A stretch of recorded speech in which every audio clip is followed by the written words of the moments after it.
You win. That was good. That was good. Everybody, welcome to our weekly meetup. Thank you for coming. We have a very, I wouldn't say lengthy, but we have a very packed agenda, so I'm not going to keep you long. Let me just take you through the summary very quickly. First of all, Mita from Ton Labs is going to have a short technical update, which is going to be followed up by the NIL Foundation, who's going to provide an update on their ZKP progress, which is going to include a showcase of the test network node working with a set of VM instructions that are they're sufficient to generate proving, verifying of key pairs, and then generate and verify the proof. They're also going to talk about providing a cluster node address and a smart contract example.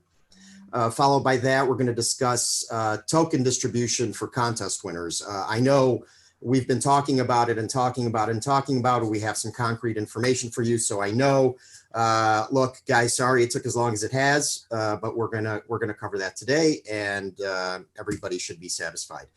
Finally, we're going to talk. Mita's going to talk again about the Crystal Games update, and then we're going to have our standard Q&A, in-conference Q&A, YouTube questions, and then write in and absentee questions. So without taking any more time, Mita, please start us off. Hi all, sorry, I don't feel so well, so I'm not being the camera today. Sorry about that, and it will be quite short. So we, in terms of the network progress, following the obviously accident, as we know, we patched the node on the main network, and now it seems that all of the validators has updated their node, and this week there will be another patch. This patch will, actually part of this patch is already in the game networks now, so it works pretty well. But there will be additional patch with some improvements to debugging of the C++ node, both C++ and Rust node, but of course C++ on the only one in production currently as a validator node. So so this patch will be combined together for the main network with the previous patch. We will of course write a write-up about the additional write-up about this new patch, and we'll share that everywhere. So the patch will be of course open source towards the end of the week, and you will all be able to review it, and that relates to some things that was done in kind of let's say hacky way in the node, and just need to be replaced for a proper solution. That was done, and without going into like deep technical details, and that will be combined with this patch, previous patch, that the version will now be, the version of the blocks will now be controlled by the validators, in a sense that the blocks that arrives from the collators of the previous version will not be accepted by the validators of the current, then current version of the blockchain. Again, it's a protection mechanism against a honest kind of wrong version, honest validator running a wrong version of the software, which was the problem all this time, like last 2 weeks, which we encountered everywhere in the networks, both in the networks and the mainnet. So this this patch is expected by the end of the week, as I said, and pretty much except for that, we obviously started the new game networks, and now they're running. We also restarted the dev network to a different infrastructure, following some accident which happened on the dev network. This accident was in the middle of last week, and it was related. It wasn't related to the blockchain itself. It was related to the cluster configuration of the dev network cluster on the Amazon. And since we anyway moving off the Amazon, Ton Labs infrastructure, away from Amazon, we are we kind of spent on that about 24 hours, and then we decided that it's just not the resources we want to spend currently on the CTH. So it was better just to move all the dev network into a different infrastructure, and that's what we did. That's why the dev network is dev network, so we can kind of switch it off. So it wasn't a lot of downtime. It was, I think, 1 day, and altogether, and we restarted the network. Now it works, and you can the configs are upgraded, so you can, if you want, I mean, you can run a full node or a validator on a dev network, run your application on a dev network, or do whatever you want with it. Again, and so it's restored. That's more or less it about the state of things, technically, I think. Okay, Mitra, thank you. Thank you very much. So let me hand the floor over to the NIL Foundation. Michael, are you with us? Yeah, hi. Hi. Okay. Hi guys. We got something about the updates on ZK proof implementation for Freeton. We got news. Good news and bad news. Good news are about we're still on schedule. We're still on plan. We're good with the plan. And well, probably I need to share some screen, I think. And bad news is about there will be no actual demo today, just because we started syncing the node too late. Mita, you were right. Okay. So we, instead of that, just decided to put as much as we could, not to be sued to open source, and to show what we have right now, to show you the links for you to to be able to maybe play with it or to inspect it. Okay, what do we have right now? Yeah, the initial plan was about to spend several weeks on debugging the Gross16 implementation itself, 4 weeks to build in the CPU implementation of TVM assembly, which was postponed, as you remember, and about 12 weeks for embedding the Gross16 implementation as the TVM instruction. That's the step we are on right now, and actually we are far on advance of the plan. So news. What have we done with the instructions? 2 instructions being done initially was extended to the set of 4 instructions with Gross16 proof generation from slice, from cell. We initially thought of making the user to be responsible for their key generation, but then we decided that's too much responsibility for the user. It's better not to make him do that. So we introduced a new instruction, which would be a key G Gross16. It's a key GAN. It's a key GAN instruction for Gross16 params. It generates from input seed phrase verification and proving key, 2 keys. Well, which are being placed in slices. Which are being pointers to which are being placed in stack of virtual machine. Then we introduced one more instruction, which was initially, planned, but we didn't mention that just because we were not sure about how in particular we would do that. But now it's completely clear. It's check Gross16. This instruction is available at, all of these instructions are available at the link in here. Oh, okay, it's just, maybe you can just go to this repository and you'll find it in there. I didn't think about it. Okay, and this instruction, the last instruction, is about checking the proof, is about verifying the proof is valid. So it's been taken from slice, and the result is being put in stack, the trivial integer. So that's it. About the instructions, we've extended that. Coming to the testing environment we use, coming to the initial, testing script we've been preparing to show today, but it didn't work out, unfortunately. But okay, we've published the original test script. That's actually the script we use to. It's available in the same repository. You can probably, you should probably type it on your own. But okay. This is a script we use to invoke these instructions, to test them, to use them. You can start progress on that. Well, okay, coming to other parts. What also we have is we've promised to open source some parts some time ago. And this is the place where we are behind the schedule a little bit.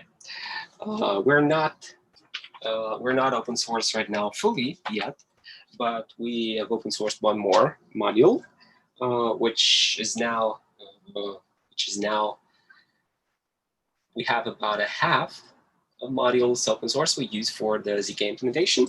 It's first of all the special, cryptography enhanced multi-precision module, where we moved all the stuff which implements the FFT computations required within this NARC.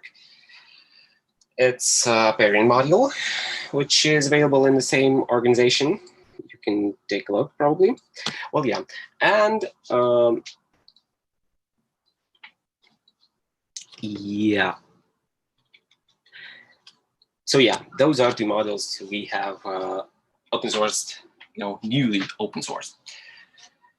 They're being used within the implementation, and we actually plan to finish till the middle of July one more module. It's an algebraic module. It's an analogous to finite fields module in libsnarc, or to some embedded Bellman library algebraic constructions module.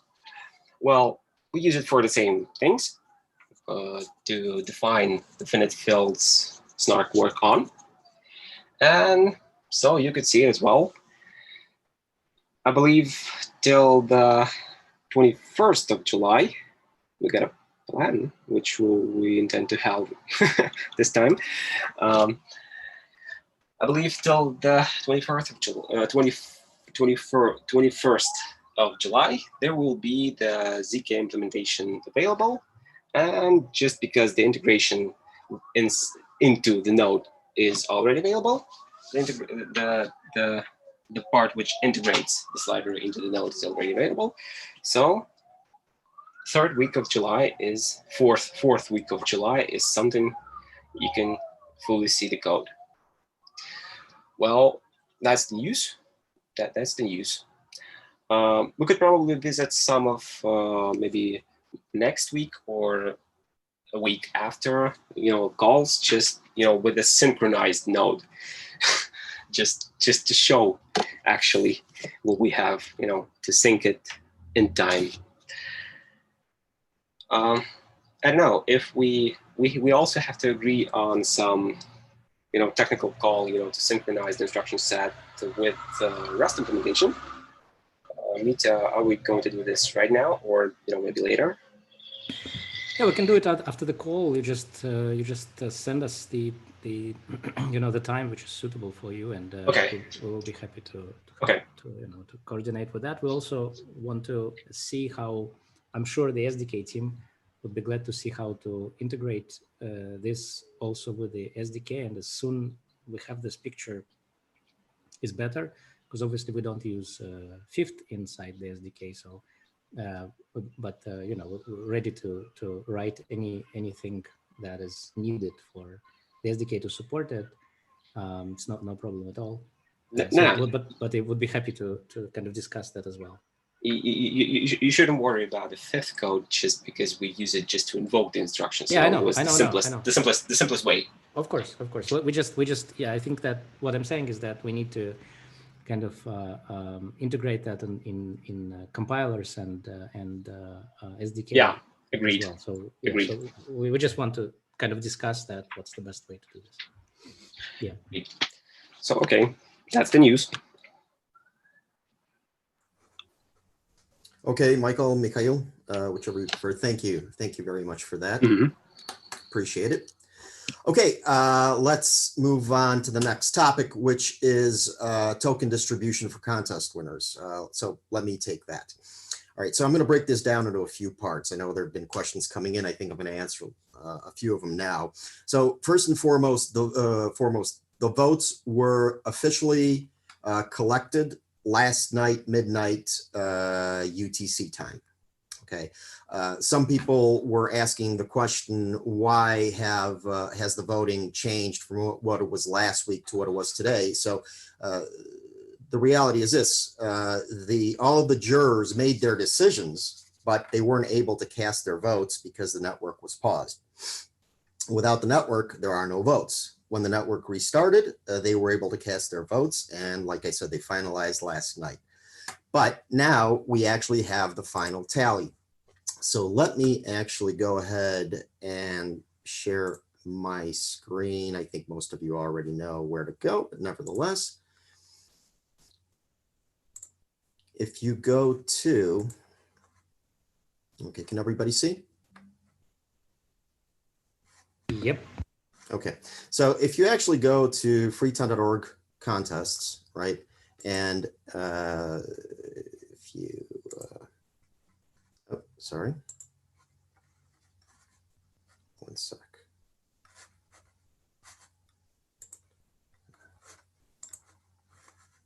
Oh. Why is it not? Oh, there we go. Okay. And let's take any contest. Let's take idea management. We click on that. All right. Here we go to the submissions, and there we can actually see the average points from jurors. This works for every contest. Okay. Save for this one, which is obviously still in the process of submissions and will be for a while, and decentralized support part 2. Now, every contest from idea management on down, decentralized promotion, decentralized support 1, validator contest for DevOps tools, the developers contest for soft majority voting, and airdrop mechanics have all been finalized. Now, as far as feedback goes, unfortunately, the functionality that we wanted to have for all these contests was not ready. So essentially, the feedback is going to be based on averages. We're collecting all the feedback from jurors now. We're not going to be able to provide feedback from every single juror in this particular case because, again, everything's just being compiled manually. We should have that done, I think, by Thursday. Okay. Once that's completed, the average comments or the comments that we do have are going to be provided on the forum, and you can sort of take it from there. And very important to note, so from this point forward, all of the next contests, including this one and this one, and the ones that are going to be coming up next, well, at the end of this and the beginning of next week, are going to be in a new format with new functions that are going to include a couple of different things that I'm going to talk about in just a minute. But jurors will be able to leave comments right in this screen. So you're going to see some new functions, and you'll be able to see what everybody says, what everybody comments, and so forth. There's a lot of there will be a lot of stats that are going to be important, like average juror activity, how many jurors voted, lots of things. So that's coming literally in a matter of a few days. Okay. As far as payouts go, as soon as we have the feedback collected, like I said, about Thursday, at that point, we will publish everything. And with the next day, the winners will receive their tokens. So think Friday, worst case scenario, Monday.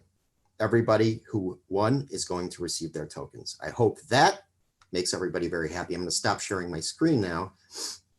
And I hope that answers a lot of questions. I'm also going to talk about some new functionality that that the contests are going to have. So one of the functions is going to be a rejection of submissions if they're materially incorrect. One of the things that we came across in this particular voting cycle is people submitted things that were irrelevant, or PDFs didn't open, that sort of thing. So there's going to be a rejection mechanism where if 50% of the jurors plus one vote to reject, it simply won't be voted on and no tokens will be distributed. And the other function is going to be abstain, where if a juror feels that the submission simply doesn't meet the particular criteria, they can abstain from voting. So those are two functions that we felt was absolutely necessary. This was obviously done through a vote, and that was the ultimate decision. Those functions will also be available. One more thing. Another reason to reject submissions is repetitiveness. There were several instances where submissions were submitted more than once. There were also instances where one contestant submitted more than one submission. So for instance, they did this, and then they submitted again for this. First of all, I would suggest not to do that, because that actually minimizes your chances to win. Because for instance, if one submission, it has an average rating of a 2, and the other submission has an average rating of an 8, you're only going to win for the 8. Whereas maybe if you had everything compiled in one submission, maybe you could have gotten a 10, just as an example. So please don't make several submissions, just do one and put all of your work in there. And I think that just about covers it. I think, again, the primary question is, when are we going to get our tokens? By Monday, barring any unforeseen circumstances, barring any network problems, something, you should see your rewards by Monday. I hope everybody is okay with that. And if you have any questions, please, I'm ready to answer them.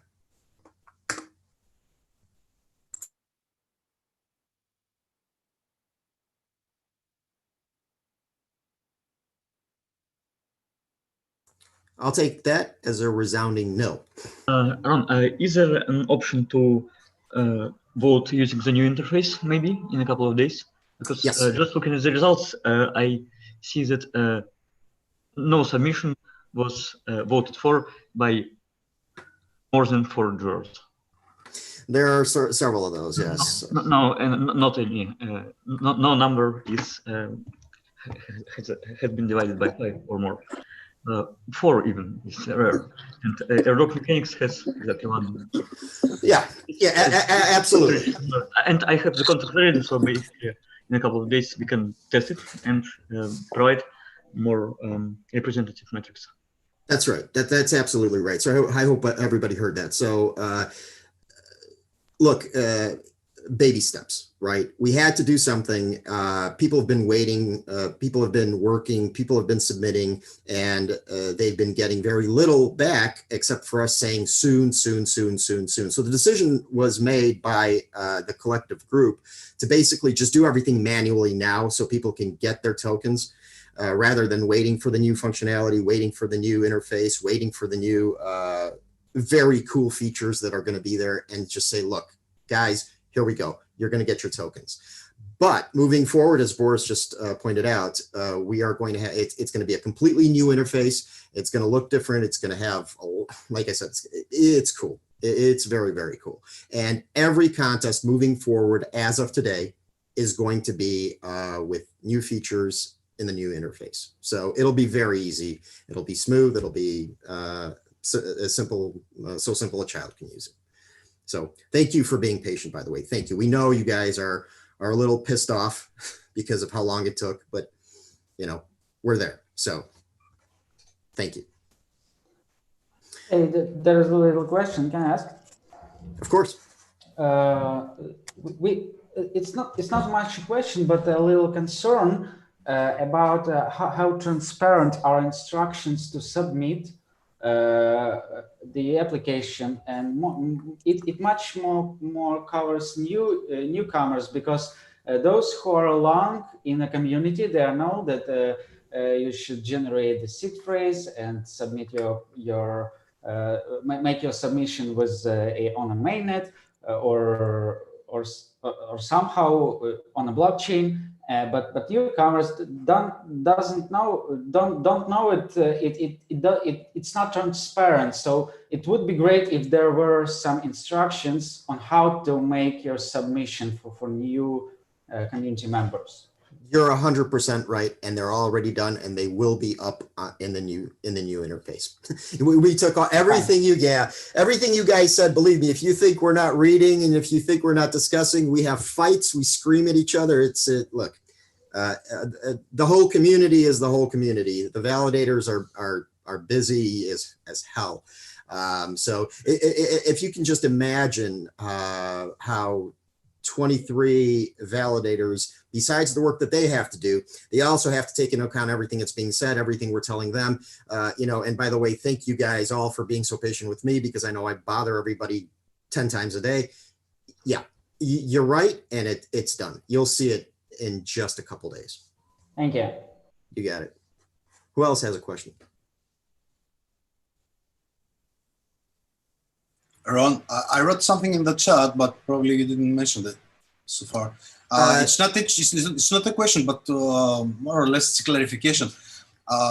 As far as we know, during the voting process, there are a lot of people that simply say that I'm not positive or negative, I'm neutral, and I'm just declaring my presence on the voting process, but I don't like to give a vote. So this is the same option as abstain. No. Or we are taking no. So we have focusing on that. I mean, we do have any solution on that. No. In fact, first of all, this is another important factor. One of the things that's going to change is there's no longer going to be a function that says yes or no. We're going to be voting on that. The community is going to be voting. I don't want to put myself in a corner, but hopefully tomorrow on a rating system that's always going to be 0 to 10. Okay, so that's one of the new functions. So it's not going to be yes or no. It's not going to be 1 to 10. It's going to be 0 to 10. Abstain. Well, look, I mean, abstain is a matter of personal choice. I think what it's referring to, I don't think, I know what it's referring to, is the jurors' inability to qualify the submission. So for instance, I'm not a technical guy. And if I vote on behalf of Ton Labs and I'm voting on DevOps tools, do you really want my vote? No, I don't. No. Right. So that's abstain. So that's abstain. That's what that is. It's not abstain because I don't want to vote, because as Meet has mentioned before, there's going to be something called SMV. I'm not going to talk about that right now, but that is part of the concept of decentralized governance, where voting is going to be based on a principle of soft majority. Right. So in other words, some people just don't want to vote. Some people don't vote unless it interests them in particular. And other people vote just arbitrarily because, well, what the heck, why not vote? And that sort of thing has to be, there have to be mechanisms in place that create fairness for everybody. But that's not what abstain is. So abstain is, I don't know what the heck this guy just submitted. I'm unqualified to judge it, so I won't. Yeah, but the proper submission that you said before, and the materials, some problems with the PDFs or whatever, or even they are not meeting the guidelines of that's rejected. So right. Yeah, so that would be rejected. But I would like to ask, maybe it would be a good idea to create a preliminary preface, automation preface, and I don't know, just with a bot or something, just to find out if the file is okay, is open up, everybody can download, etc. I mean, can we automate a little bit this process, prefaced? That's a good question. Pavel, do you want to maybe try to answer that?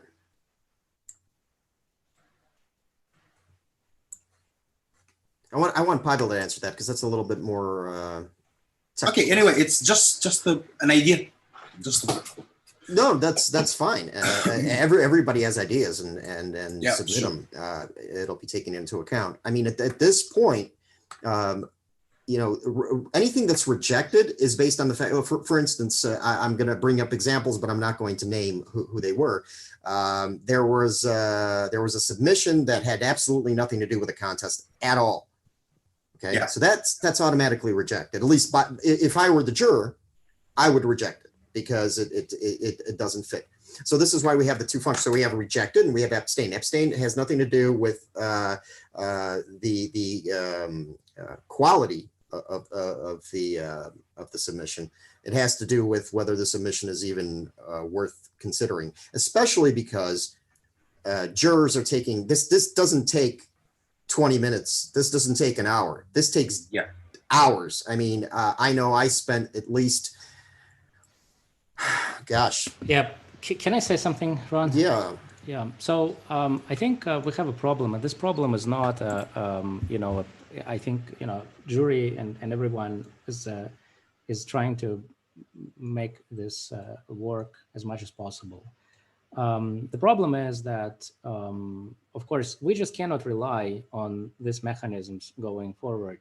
And I understand what we want to, you know, distribute tokens as fast as possible, make the this contest as much as possible, and that's all understandable and correct.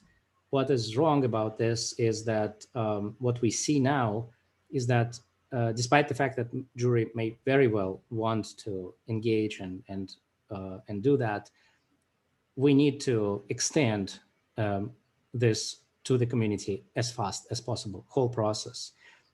We just cannot sit and wait for that any longer, meaning 23 juries will not do that. And we see that already, like there are, because of the process is closed, because it's the after fact justification for a vote is not enough. And I just showed the example and I knew that example. I watched it. I didn't say anything because I couldn't, because we had the submission in this contest. So I just shut up.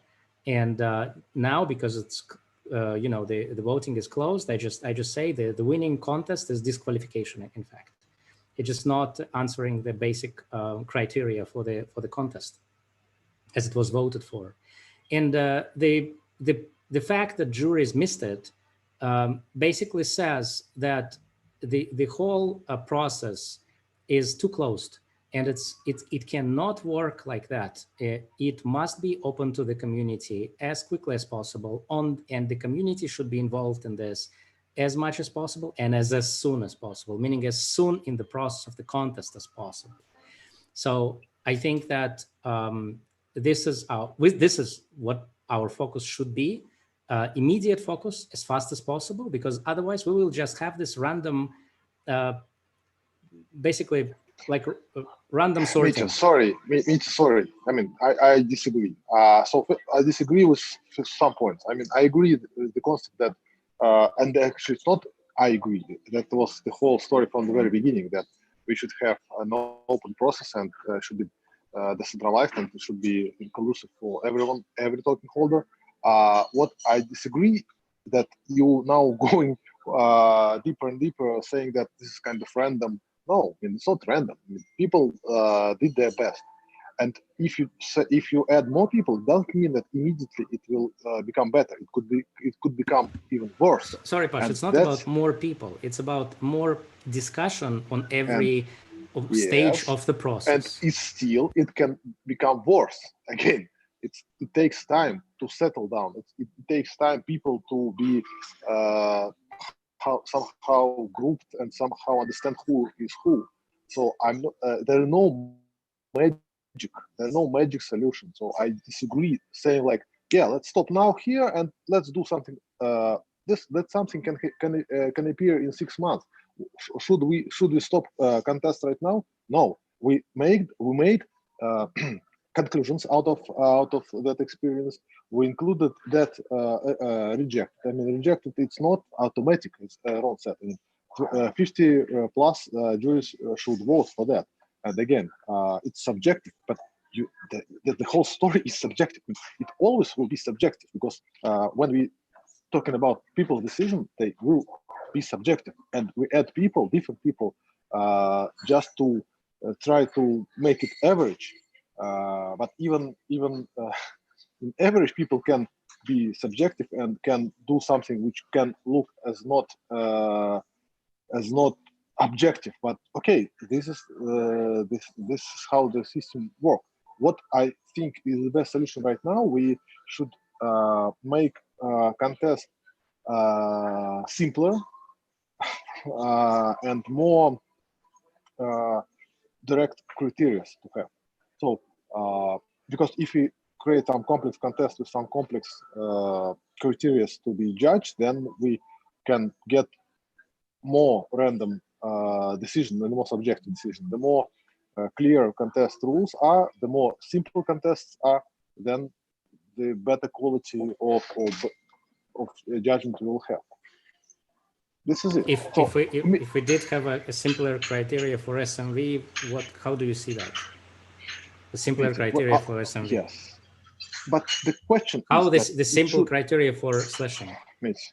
It's not simple things that need to be done now. Then probably some contests should be postponed before we get better structure and experienced judges. I'm just saying that we get what we get.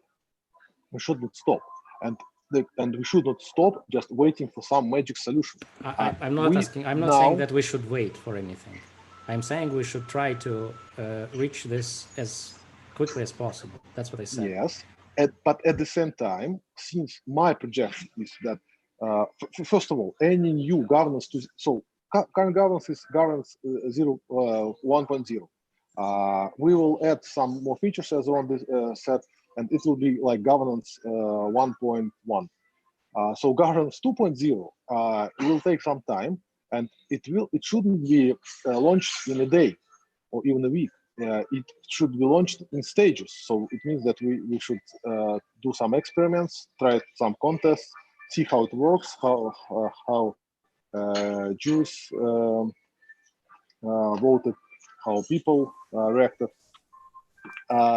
Yeah. Put it another way, it's an evolutionary process. I mean, everybody's Absolutely. learning. The community's learning. We're learning. Everybody's learning. If we were all super gods and could predict everything 10 years ahead, then I'd probably be living on another planet. But that's I digress. The fact of the matter is, this is how we learn, and we're learning. So we launched what we launched, and it worked to whatever extent. But of course, there are problems. As the problems come in, as we evaluate them, we change them, all of us together.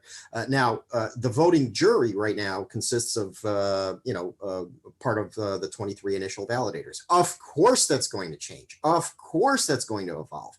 And the quicker, the better. That's what we're striving for. And the primary facilitator of that is the distribution of tokens vis-a-vis contests. So it's important to get everything my point, Ron, is that we will get, once we distribute the tokens, we will get, because this process is not correct in a way. It's not.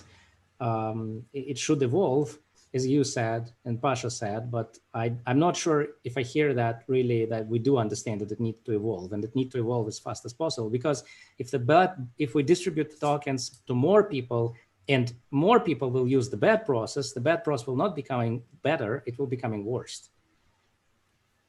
Well, what in your mind would you consider to be the bad part of the process right now? That we are not allowing, there is no process of discussing the submissions in the open way in front of everyone with a jury, because that will honestly provide a way for kind of filtering the really bad submissions that otherwise juries might just miss. If the commentary would be open and jury would be involved in this commentary right away, and that is why it is not so. Like, why nobody went and actually discussed on the forum Well, it's because the forum is totally disconnected from, right now, it's totally disconnected from the voting process and everything. So That's right absolutely now, right. nobody knows what to do with that. There is no process. And I just think that we need to fix that as quickly as possible, because once the people will start voting as well with their tokens without any process of structural process of discussing the submissions, discussing the proposal, discussing the submissions in the open with all the community, and the community is not involved, that will just create worse experience than we have even now. So Sorry, what I'm hearing, this one, by the way, I agree. So we should discuss. I do too. Submissions. I do too. Because I now hear 1.2. That's governance 1.2. Let me comment on that. In reality, I mean, if there is no, it wasn't public, but we had some discussion. We have jury call, and we do discuss some submissions. Of course, it's not enough. It's not transparent. I agree 100%. It should be done on a forum. I mean, discourse forum is not actually convenient for that, because there is in order to create line of discussion, you need to do each submission as a topic, and which will create a mess actually. Exactly. So yeah, so that's why it's not happening. Yeah. Yes, that's actually the reason why I didn't propose to do that way, because I understand that then we will have some mess on the forum, and if the interface, which now, I mean, some people from community building will solve this, that will be very important step forward. That one I agree. I'm just saying that it's not 1 day, 1 week, and probably not 1 month process. But we have problem to have governance right now. So we evolve. We do some small steps. We come to some point where it should be at least transparent decisions. And once each jury provides some comment, it means that the jury member will not be able just to put some random number, because at least he or she will have to read and to make some reasonable comment. And if the comment will be irrelevant, then people will say, okay, well, that jury member did bad job. Of course, at the moment, there are no way to change it, but at least we will have some statistics and we'll learn for the next cycle. So that's right. In other words, yeah, I agree. The forum and the contests pages essentially in one way or another need to merge. So I think we are running out of time. So let's okay. All right. Well, let's see if anybody else has any questions. Does anybody else have questions?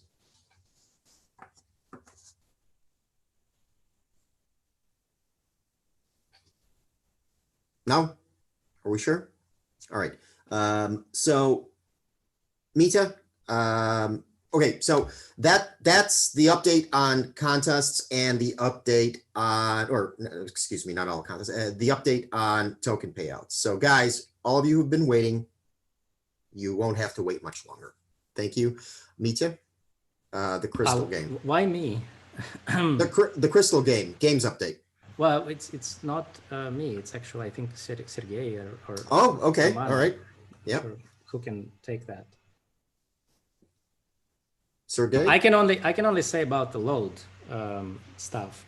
So there is so we kind of, as we said this week, people are saying, give us more, you know.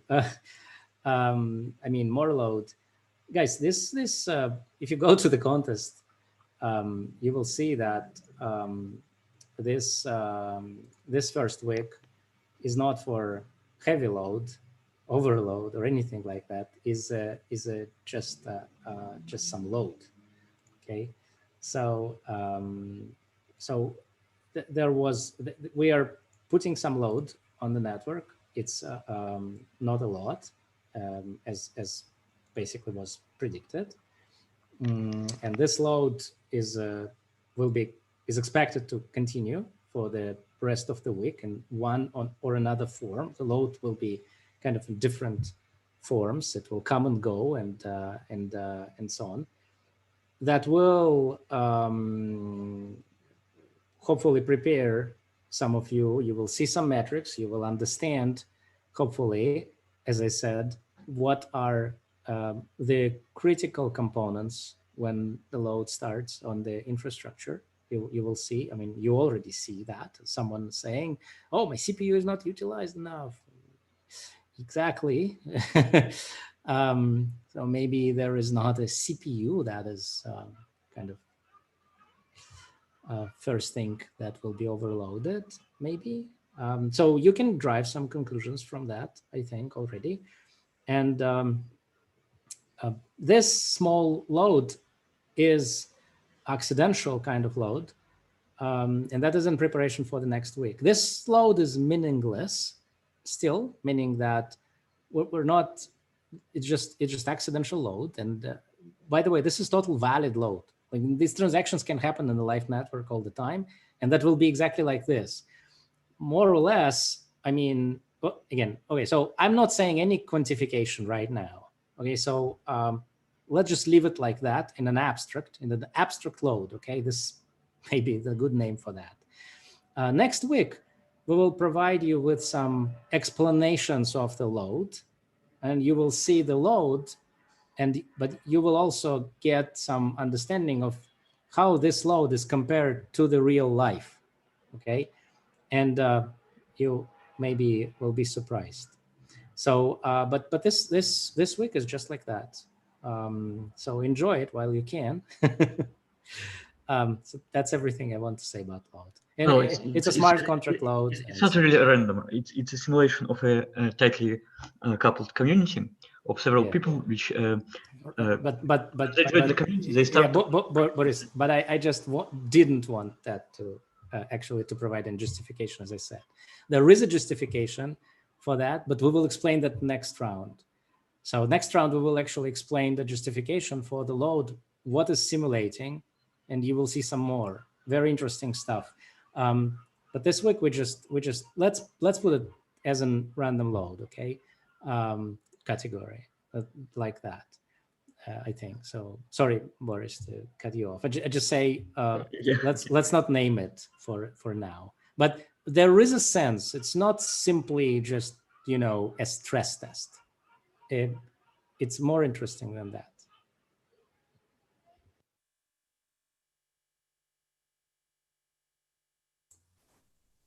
Okay.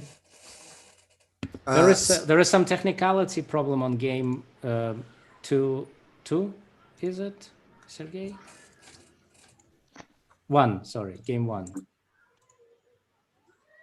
Game 1. We have 103 validators in game 1, and that is a technical mistake by the team who had, I think, distributed tokens to the rest of the people who just wanted to come in on the later stage, and they just miscounted manual count and provided 3 more. And there were discussions. Obviously, we need to correct this situation, and the current solution is that we just ask the last 3, or we will contact you guys. The last 3 validators who got the tokens will be placed in another network. There's now no other solution for that.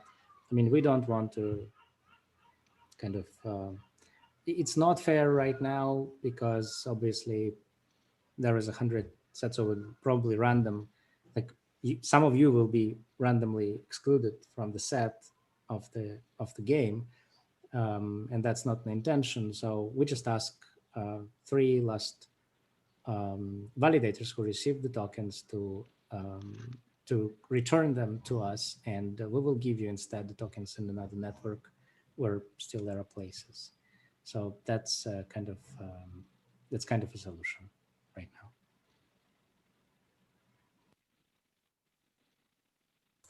That's all right. Thank you, Mita. Sergey, did you want to add anything? Okay, hi. Hi. Mitya left me very little to add. You didn't want to talk. Yeah. I was asking Sergey, like nobody's talking. We don't have 2 hours, so sorry. But as probably everybody now knows, currently all 3 games entered week 2 with some load, and we could proceed to the Q&A session to answer some specific questions.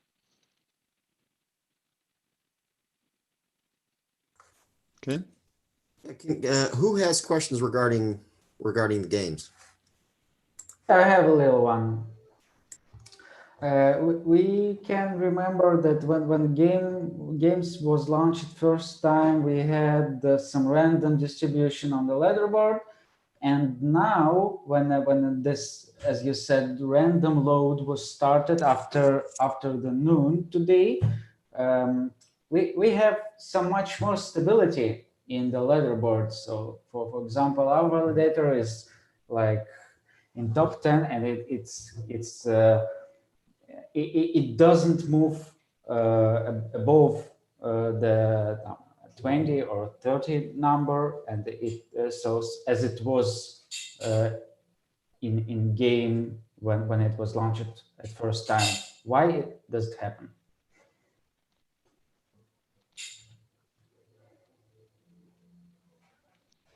Is it the question for game one? Yes. Can I ask the question? How much sense does it make to validate empty blocks? Which statistics can you extract from this? Yeah. Okay. It's not a question. I think it's a question to Sergey. I think that has nothing to do with the load. I think that's something to do with the stabilization of the statistics after one day of the kind of from the start of the week. Or Sergey, do you have another explanation? I'm not sure. We need to observe some more statistics to see. The question is mainly about more stable top 10 compared to other games.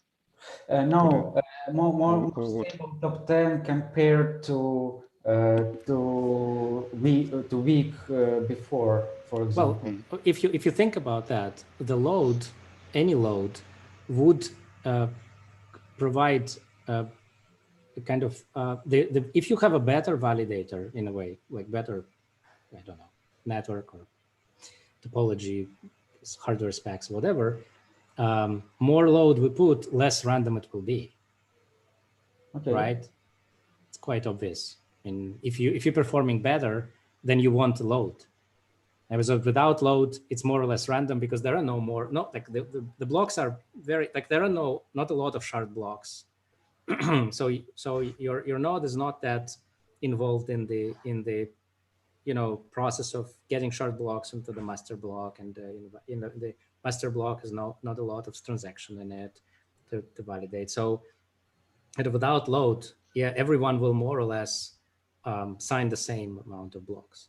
Once the load starts, then and again, this load is very random and very kind of, it stays in the 16 shard still the main, right? So so it's not a lot of load, but more load we put should be, theoretically, it should give the advantage to the more performant validators. So for now, randomness of the leaderboard is expected, and it will be expected until you put more load. Well, I think, yeah, I mean, it should work like that. More load, meaning more performant validators will validate more blocks. Of course, there are some, it's not exactly, it's a common game in a way, because you need still, like, even if you have a very performant one supercomputer validator, that won't help you because you need still 2/3. But the amount that will get into this 2/3 will be 2/3 of the most performant validators. And that's why the 2/3 is also something that more or less will get the prices out of 100, right? More or less. So there's sense to that, I think. Yeah, it makes sense. Thank you. Okay. Like we already saw in the Korean validators community that when the servers were far away placed in Korea, they started to miss a lot of blocks validation. And that's obviously, that's something, and that's even without the load. But that's kind of obvious reasons, right? You have a network delays, and you have a consensus time frame. And so if you're not in this time frame, then you kind of not signing, right? So you're signing, but it's too late.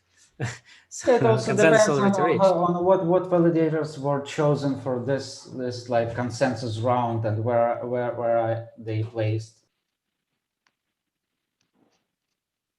No, I mean these are all validators. They just there is a leader who chosen. The validators are the same. So the leader just when we wait for a whole set of validators, 2/3 is reached and the block is finalized. So if you're constantly missing this to being in 2/3, and it depends only on you. It's not depends on the predefined kind of condition.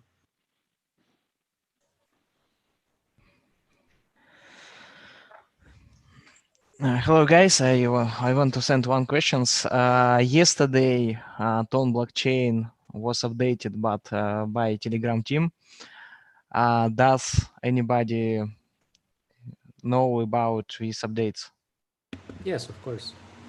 I think this is not critical for our contest. No, it's not. We're looking at updates, and mostly kind of nothing serious was updated there. So again, but in a normal process, any update from any team who's involved in the community, the process is the same. First, the node will be put into DevNet testing, and which is in the case of a C++ node, the node will be put in the testnet testing, then in the DevNet test. Well, it's in the testnet right now. So then in the DevNet testing for compatibility issues and for functionality, it will be discussed first, of course, and then tested, and then and only after DevNet testing successful, then the validators will vote for patches if necessary. And again, and there is a process in the now with in terms of the versioning. So the versioning also need to be kind of applied to that whole thing, and that will happen. But it will take time in a normal kind of way. So not in the hurry. There is nothing there which is really kind of critical as far as we can see right now. But we're still learning. It's just an update to light client CLI interface. Yeah, okay, thank you. Okay. All right. Well, I mean, we obviously are right in the in-conference Q&A. So whoever is with us on this call and you have questions, now's the time.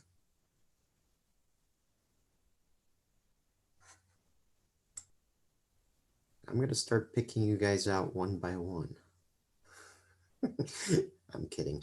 Let me, so if nobody has any technical questions, I want to go back to a question that was asked by Young Tick. I hope I'm pronouncing that correctly. So he left a message here in the chat. He's saying, okay, let's assume there are 20 jurors, 15 decide to abstain, 3 vote yes, 2 vote no. Does the contestant win? For right now, yes, they do. First of all, let me make something clear. It's not yes or no. Okay, it's 0 to 10. That's very important. Yes and no was something we started with, something that was originally proposed in the first contest. No. Let me clear that up. Okay, the person is there is 2 different voting mechanisms proposed. One, yes. One is yes. One is an SMV voting, and in SMV voting, you only have yes and no. So whenever there is a proposal voting for the proposal itself, then it's yes and no for the whole. Well, right now it's even not that, but yeah, it's yes and no. It's not an SMV right now. It's 51%, but it's yes and no for the validators. Right, signatures. That's proposals, though. I think he's asking about contest winners. Okay, so for submissions, there is another way, and it's not an SMV. At least, okay, this That was proposed, and I wasn't part of that process at all. So again, better Pasha explaining how that works with the points that are given to jury and why it was selected like that. Yes. Thank you, Mitya. It's very simple. Actually, the question was not about why we have 0 to 10 points. I think it is quite natural. For people, there are many ratings like structures like that. The question was like, if many juries abstain. So first of all, the idea is that if it shouldn't be often. If jury members abstain, then there should be reason for that, and that's why they leave comment. Should leave comment. Then, of course, what does it mean abstain? It means that the jury can say, okay, I do not have, I'm not competent to express to put rating on that particular submission, and I do not want that my opinion will change rating and let other jury members do it. This is it. So if there, say, only one jury member who feels him or herself competent enough to put rating, then okay, then it will be rating of that one juror will be final rating if everyone abstain. This is normal. But of course, we should not be in a position when there's such complex contests and there's such, let's say, incompetent jury members. But this is another problem. Technically, if one jury member put a rating, then there is a rating. There was another interesting question that if all jury members voted for abstain, and we actually decided at some point to put a rule that okay, then it's equal to rejection. But since it's hypothetical situation, we decided not to make any decisions right now and to see once it will happen, how it ended that way. So we will try to develop such rules upon precedents, because if we will try to think about some hypothetical situations, they could be not real and not actually practical. And if I can just add a little to that, sometimes, and in I would say the majority of situations, just based on principles of sociology, and I think we mentioned this a little bit earlier, some people, if you take 100 people and you take a subject and you say, okay, vote on that subject, naturally, and this is just for the sake of ease, for the sake of numbers, let's say only 10 people voted for it out of 100. What that tells you first and foremost is that there are only 10 people that have a personal interest or some kind of a motivation to vote.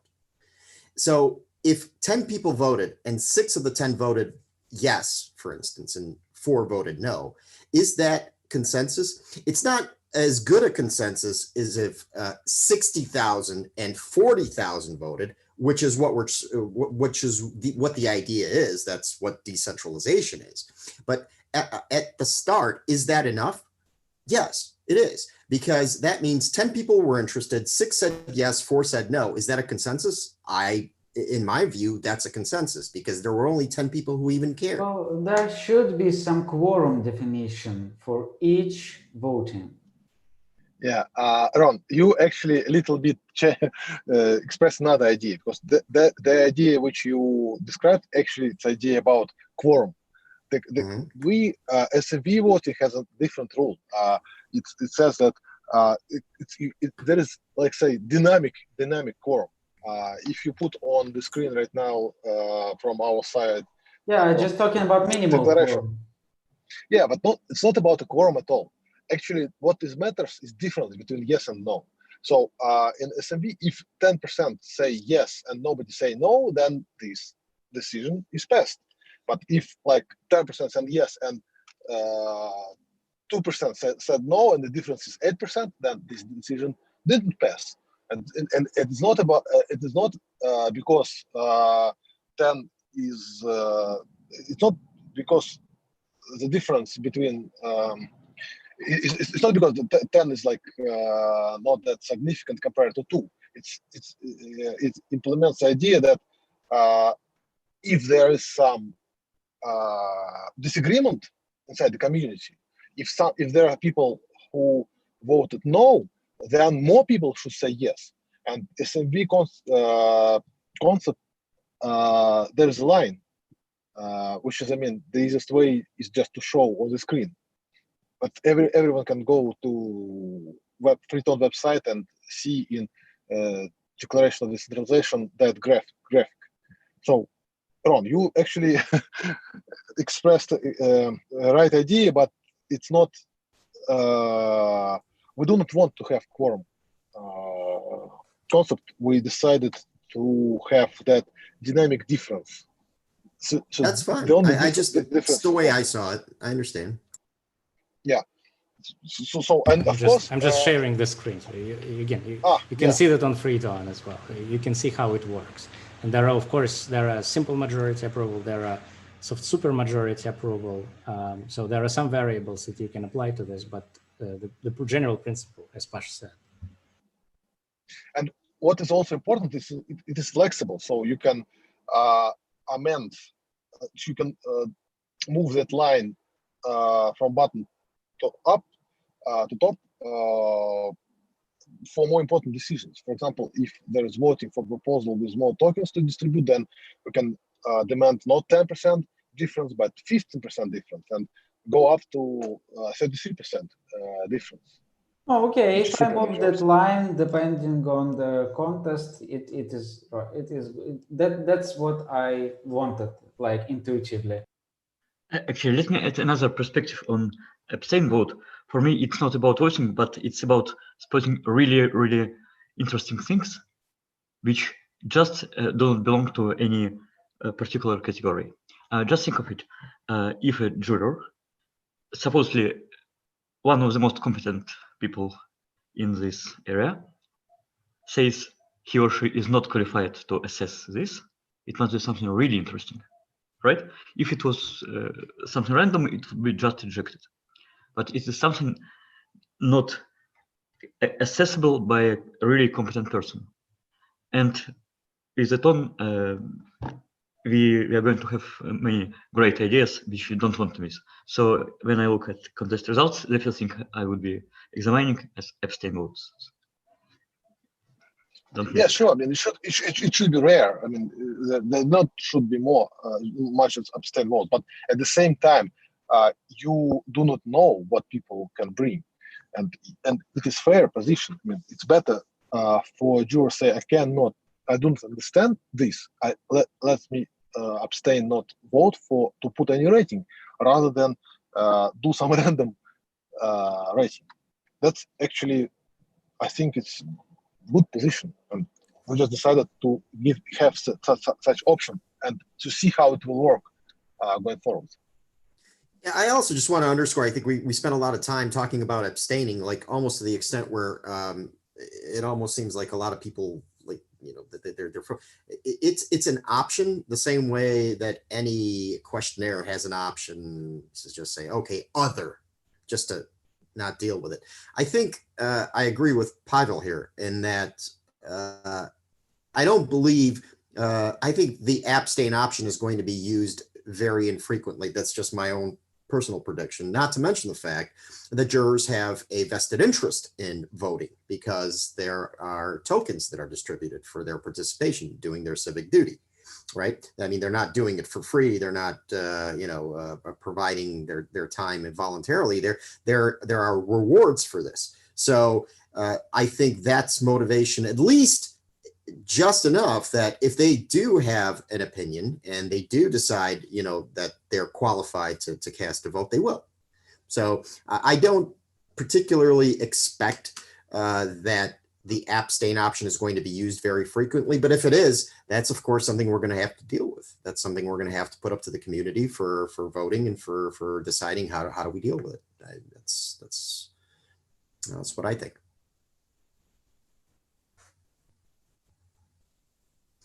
Okay, we're I expected this to be a little long today. So does anybody else have a question? Let's get the in-house, no, that's the wrong word, the in-call questions out of the way. If anybody has a question right on the Zoom call, please speak now or forever hold your peace. And then we can move on to YouTube. And Yong, I hope we answered your question. All right, thank you. All right, let's move to YouTube. So starting from the top, Manoj Chaturvedi. I'm sure I screwed that up. Is free gram ton project will continue run after court? Okay. All right. There is no free gram. There is no free ton. Or excuse me. There's no free gram. There is no ton. There's free ton, and the court case has nothing to do with us. It has to do with Telegram. We've covered this on multiple occasions. You could go to freeton.org. It's all in there. Can anybody explain to me, please, what is GRTH16? Yeah, and maybe in the interim, explain it to me as well. In the meantime, explain to me as well. What is GRTH16? Come on, it's an instruction. It's an instruction we're introducing. Okay. It could probably just... Simple as that. Okay. Yeah, that's it. Okay. There's your answer. Okay.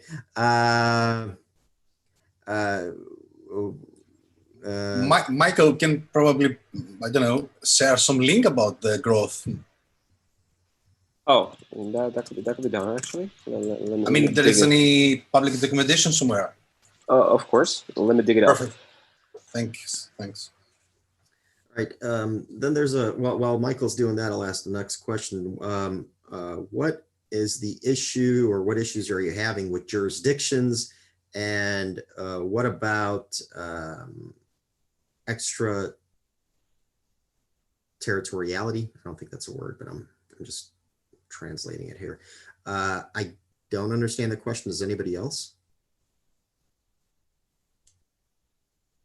Take that as a no. Sorry, BRNet. Question. I think Ron, I can probably jump in. I think the question is about the US, the status of the network and token in the US, because in the Declaration of Decentralization, community decided to explicitly geofence the US.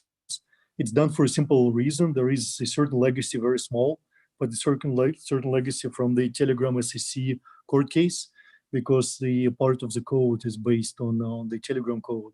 The answer is very simple. Once sufficient decentralization is achieved, I guess there would be an approach to regulators for an election letter in the US, but it's not a done deal. Let's first get the network properly decentralized. So there you go. And if I would have understood that, I could have answered that too, but oh well. All right. Now I get a question from C-Support 050. I believe it's in 3 parts, very lengthy. Let me try to condense it. My comments about the local groups are in a good situation. I agree that the start of the airdrop will help to promote the group, but we can get located at a better point if we promote those now. My suggestion is that we start a contest between, I think he's talking about various language groups, wants to start a contest between local language groups from different geographies to win admin contests as far as who is more active. Okay, simple answer is this: propose a contest. Does anybody have anything else to add? I mean, that's what it is. If you're proposing it, when you write something like that, you're proposing it to a community. You're part of that community, so you do it. Okay. Alex Novikov. From the forum, just go to forum and post there your contest to discuss. That's it. And then support it, engage, comment, answer questions, make it more popular. And the more popular it is, the more likely it'll be turned into an active contest. It's really just as simple as that. Alex Novikov asks, what is SMV, please? I feel myself like a son in a joke. Dad, who were you talking to now? Does somebody want me to explain? Or I think we just explained it. software majority voting. It's a no simple majority voting. No, soft. No software. Soft. Third try. Yeah. Third try. Soft majority voting. Soft majority voting. That's right. And again, the principle is that there are a certain amount of people that are interested in any that want to have a whatever issue is being voted upon affects only a particular group of people. Those particular group of people then have a personal interest in participating. Those are the ones who vote. Based on that, the combination of those parties that are interested is enough to create the majority for that vote. So I hate to do this on YouTube, but I'm going to do it anyway. My U.S. roots won't let me do it. 300 million people or 150 million people have the right to vote in the United States. The options are Donald Trump and Joe Biden. If only 10 million people decide to actually come and vote, then 5 million plus one decides who is president. Kind of like that. Although I think they actually have. Yeah, the SMV is optimizing for low participation, and that's the biggest problem in the governance system, particularly in the online governance systems. So the SMV is optimizing for the participation, meaning low participation may still lead to result if no significant opposition is found. That's really the principle, and I think that answering that greatly, the SMV I think is a great protocol. Mm-hmm. So yeah. Okay. Do you have any plans to make a separate contest between? Again, okay. Don't ask who's you. Do you have a plan? Who's you? Me? I don't have any plans. If you want to make a contest, make a contest. Just go to the forum, forum.freeton.org or Freeton. Yeah. And submit your contest. It's that simple. And win some tokens, by the way, which that couldn't hurt. Alex Novikov says, Mitya is right in that the process should be more open. Let's vote. Okay. In that respect, that's only we can do, unfortunately, because it requires complex smart contracts. It requires new interface. So it's easy to say, but it's hard to do. But we're doing this. We understand it's very important. You can say like, yeah. Okay.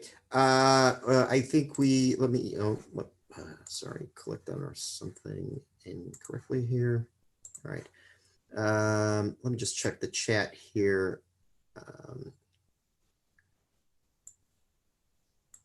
Okay. No more questions in chat. Let's move to absentee questions that have been written in.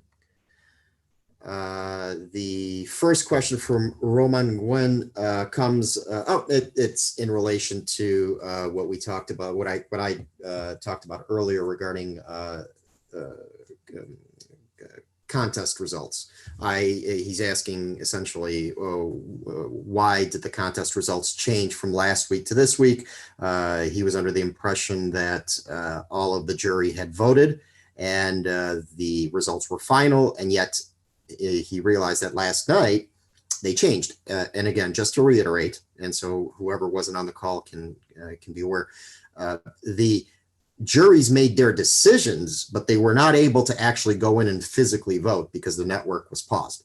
So until the network was restarted, they couldn't vote. So the final votes came in before midnight last night. So that's the difference. Forwarded from Artyom. Hello, I see that many projects don't support item potency. One word, IDEM-POTENCY. Yeah, we get it. Okay. I didn't, but you did. Don't follow the pattern infrastructure as the code. And the most important thing, the number of completed tasks does not match ratings. Furthermore, almost no one has some security improvement like a basic auth, I'm assuming authority or authorization for service ports or dashboard. Could you talk more about acceptance criteria and for DevOps proposal? I really don't understand how people with 1 to 2 completed tasks get a higher rating than people with 3 to 5 completed tasks.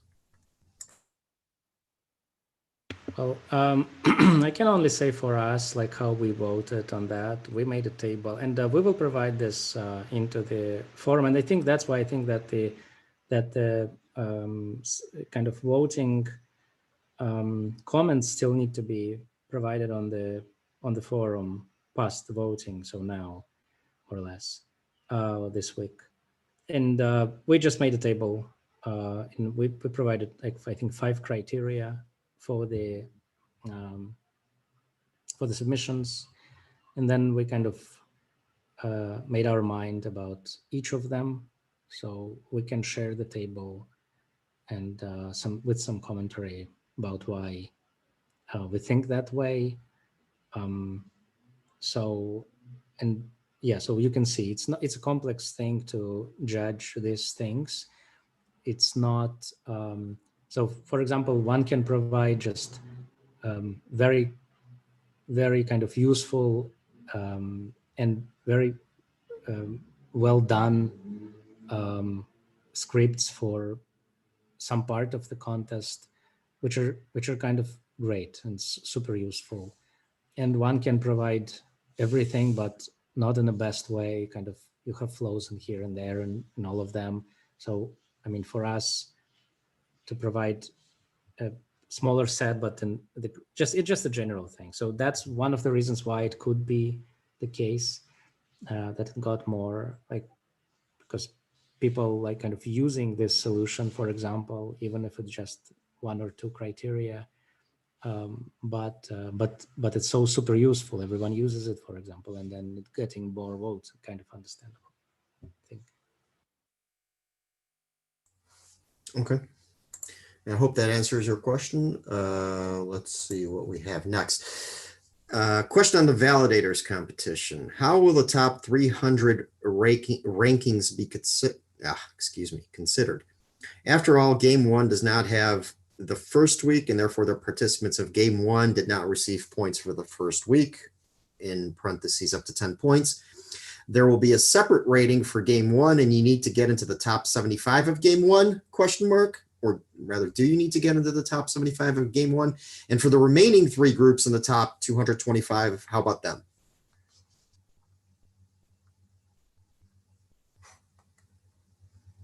Do you want me to rephrase that? Who? I think it's Sergey should answer. Okay. Yeah, let me answer.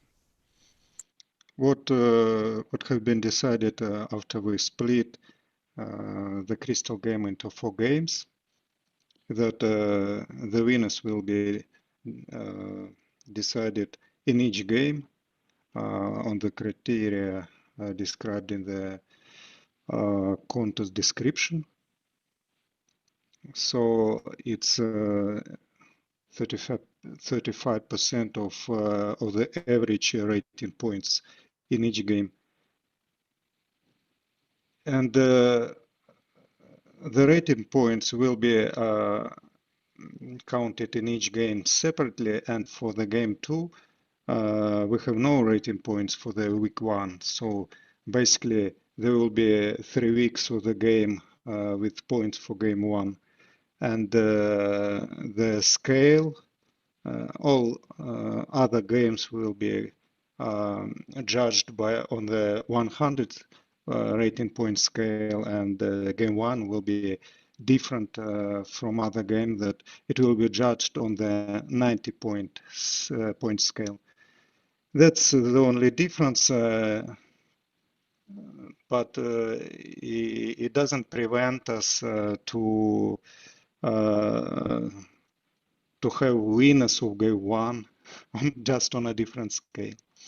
Just for a 3 week, we just decided it is a bit unfair to make the participant of game 1 repeat the first week, which was restarted 3 or 4 times, if I don't mistaken, one more time. So basically, the first week contributes only 10 rating points out of 100. So without any load, it was a kind of get used to week. I think by now all the participants have enough experience to start with the second week with some load. The load is quite moderate in the current week. In the following week, we are going to have more load, and it would be more competitive in the future. Let us see how it's going on. Just that's all. Just if I answered the question. Hope that answers it. Mm-hmm. Okay. Crypto A asks, submitting a contest proposals means I can get rewards? Well, okay, so yes, technically, if you win it, I understand that the motivation for submitting contest proposals is that you might have a good idea and you believe you can win it, and more power to you. But you also have to think about it this way: if you're submitting a proposal that only you like and nobody else likes, it's not going to make it into contests because people won't support it. So just make sure that whatever you're proposing is something, well, that at least you believe is going to be liked by the community. And then, yes, of course, and then it will be voted into contests, and then it will become a contest. And then you can participate in the contest and make your submission. And then, yes, you can potentially win. So absolutely. I mean, that's the whole point. So that I hope is. I think it's a good point, actually. In Governance 2.0, the people who proposed proposal which was accepted should get some reward as well. That's actually a fantastic idea, isn't it? I mean, I think we should present that to the community. So in other words, you propose it, it gets accepted, people like it, it gets voted on, it has a X level of activity, good ideas get rewards. Yeah. Agreed. And you can automate it via smart contract. So it will... Of course. Everything is smart contracts. Everything in a smart contract. Yeah. Idempotency is a great problem, by the way. I totally agree with you. We're struggling with it for all this time, and this is this is not taken into the account. The design of this. Well, I'm not sure if it can be taken into account, but the design is that the external message is not. There is no guarantee for delivery of external message, and of course. Also, there is still protection mechanisms in the smart contracts. So like replay protections. So it's a big problem, and there is no kind of magic solution for that. But there are a lot of mechanisms in the SDK currently for dealing with that. Not all of them are perfect, but we're working on that very hard. So I totally agree that external messages is a big problem by design, and so that's why the whole infrastructure with the SDK has been created, and that's one of the things that we're dealing with is the idempotency problem. Yeah. Another solution to this problem is to work with internal messages. You deploy your own smart contract, very simple, which you use to communicate. Yeah, but this is not the solution, because you still need. It works. No, you need a message to your own contract, which nobody knows doesn't matter. But it's not always like you still need to send external messages even to your own. But you don't need replay protection on it. It's a contract you deploy to blockchain and immediately forget after. Use it just to communicate with the contract. Yeah, it's a good design. It's definitely one of the designs. So the designs of the smart contracts are very important, and they are very different from the practice. You need to follow the best practices on Ton, not just taking like people doing sometimes. Oh, we have an ERC20, so why won't we just take what Ethereum has done and just put the ERC20 on the blockchain? This is a horrible idea. The ERC20 is a horrible contract, and it is a horrible design, and it doesn't fit Ton. It even doesn't fit the Ethereum 2.0 design itself. but it definitely doesn't fit Ton. And there are definitely like better ways to construct contracting. And I think you just simply don't need to just blindly copy the patterns that you see in some other blockchains into Ton. You need to think about how better do this. And there are great samples provided for both Solidity compiler and LVM, which you can use, and even will be even more that you can use as a patterns. And so think when you do this. So there are really great ways to do that, but it doesn't solve the whole problem still, because sometimes there are situations where you still need this protections. And it's not only about protections, but anyway, because you kind of, you send the message and then something wrong happens with infrastructure, and then kind of you cannot read back the state, and then you think the message did not arrive. And how long do you need to think? So you don't have, like, say you don't have a replay protection on your own contract, but the message can still be repeated because you honestly think that the message wasn't included in the block. It's an external message, and you still can't be sure, right? So you send it second time, and then boom, suddenly you have two messages arrive. So like it doesn't solve everything, but yeah. So yeah, it's a problem. We understand that. Yeah, Mitya, I agree that this is a problem, but probably it's the wrong message to say that it's a bad design, because in reality, there are no guarantee for message delivery outside message delivery in any system. Any system can be DDoSed, and this is quite normal. So you should understand whether it was delivered or not. I think the design of the external messages in Ton is not ideal, and I definitely think it can be improved. But I currently don't have a concrete proposal on how to improve it. I'm thinking about it. You are welcome to think about that as well. I mean, if you have a great idea on how to improve external messages, I think it should be improved.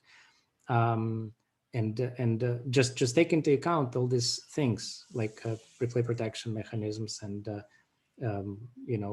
why anyone need to replay your external message actually, and stuff like that. And how do they replay that? Validators, like meaning broadcasting, and so on and so forth. So if you have some thoughts about that, please do share on the forum.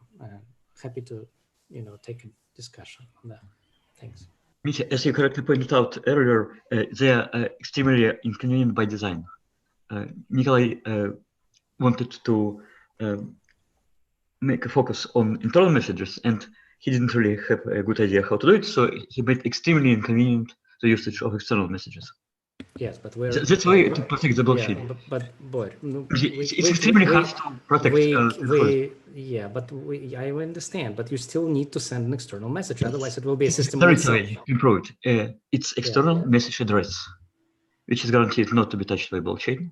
You can specify it in the external message you send, and you can scan for this address in the external outbound messages.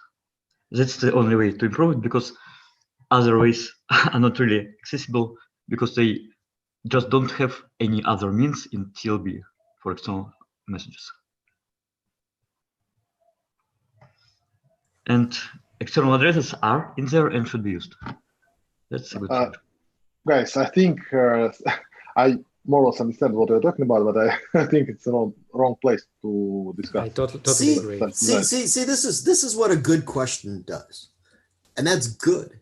It incites discussion. So, to the person who asked that question, see what you did? Do you see what you did? Taking it from the movie. What do you call it? Ron, we should grant tokens, I guess, for best questions. Yeah. How about that? How about a contest for best question, huh? From the Big Lebowski. You see what you did, Larry? Yeah, you see what you did? Ron, let's move on, please. I know everybody's sorry. There's only a few more to go. Come on, let's get through them. Okay, given that the winners will be individual in each game, it's interesting, but if one game has the average level of nodes is much higher than in another, I'm reading this, so forgive my trying to, the level is much higher than in another, the player who is kicked out of it would be quoted in another. He would still kick out of the winners in the general game, that with a question mark. So did anybody understand that?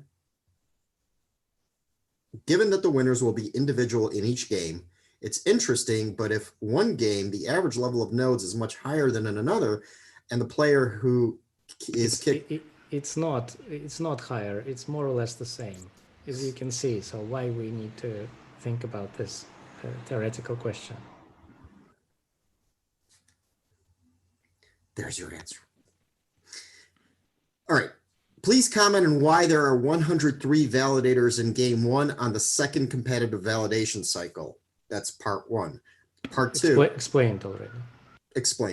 Where could 103 participants get tokens from? After all, more than 100 players should not be allowed. Explained already. 3 participants. It's explained already. Freeton WM10. Right. How will prizes be distributed in competition among participants who scored the same number of points? For example, in the airdrop contest, now there are 11 participants have 6 points exactly. Come again? There are 11 participants. Yes, it's clear. I mean, Ron, we answered that last call. So there are general, you can sum prizes for the places which those participants take, and then divided by the number of the participants. Is it clear? Hope that's clear. Okay. What are the normal /high/overload boot options? Want to understand the order, for example, 10, 100, 1000 TPS? And if in general, then what bandwidth is the network designed for? Well, we already answered that question many times, and that really depends on many things, on the validators and their capacity, and that the network will show, like the game will show. So it's a premature question, I think. We're talking about dozens of thousands of transactions per second anyway. So let's see how high we can go. If you can survive 50 terabytes overnight, you are probably good. That's how much one of the former validators has stored. Not in 1 month, but in 1 day. Okay. All right. Just a couple more questions. What are your plans for FIFT? Are there any plans to support it? Who is your plans? What are your plans? That's an excellent answer. What do you mean your plans? It's a community, but are there? Let me rephrase on behalf of the person who's asking. Are there any plans to support FIFT? Ron, it's supported. Yes. Let's put that way. The plan and the hope everyone will agree that we should have contests for all infrastructure layers for all different solutions.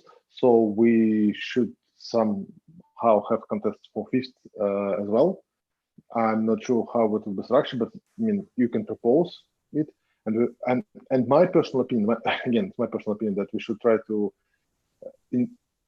when there will be contests for, I don't know, compiler development, stuff like that, then we will try to balance and to have contests for each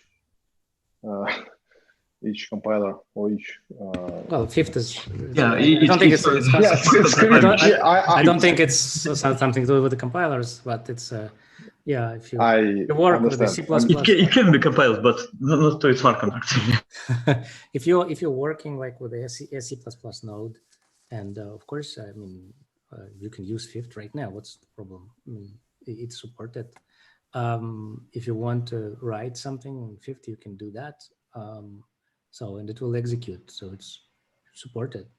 If you want to add something to fifth, then just make a proposal and make a change. If you proposal and change whatever, and the community will vote and include it in the network. Validators will vote, include it in the network. So kind of up to you, up to everyone. Also, as far as I'm concerned, fifth is supported. It's compatible with our toolchain. It's generating something TLB scheme, so it is compatible. Otherwise, it just don't work in blockchain. Okay, there's just two more questions. One I'll answer myself. It's so why don't we make why don't somebody make a page about FAQ? There's one already. It's already done. The only thing is it needs a little editing and just for language use and grammar and stuff like that, which we'll do. So there is one. Crystal game proposal. Now the metrics M1 and M2 show essentially the same thing, uptime. I propose to make another metric in nomination. Who will maximize the initial amount in the wallet? It's already there. It's just will be calculated later. I think, Sergey, right? No. It's not quite right that current staking is a metric about uptime. It's metric about staking efficiency. And you're suggesting that let's have another metric that would divide the final wallet over initial wallet volume.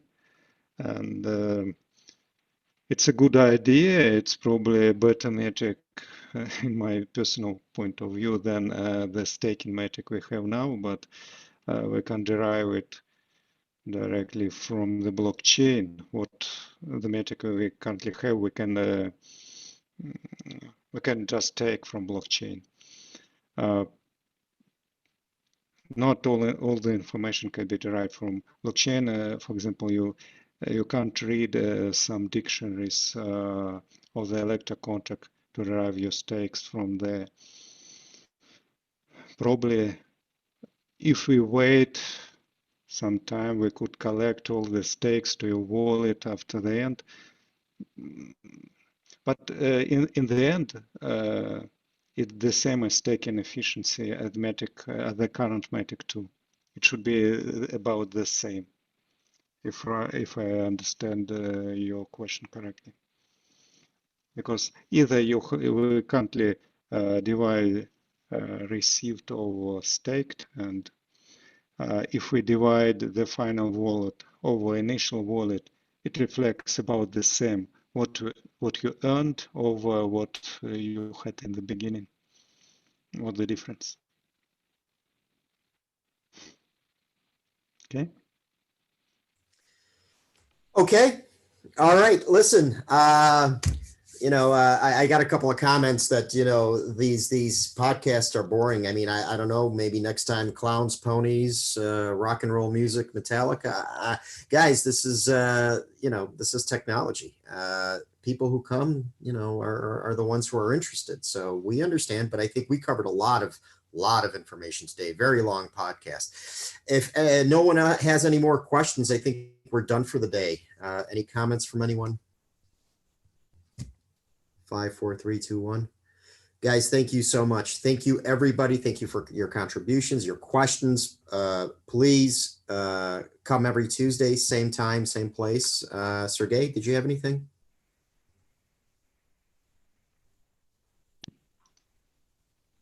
That's enough. Guys, thank you. Have a wonderful rest of your day. Everybody can get back to work, and we'll see you next Tuesday. Thanks. Bye, Everybody. everybody. Bye. Bye-bye.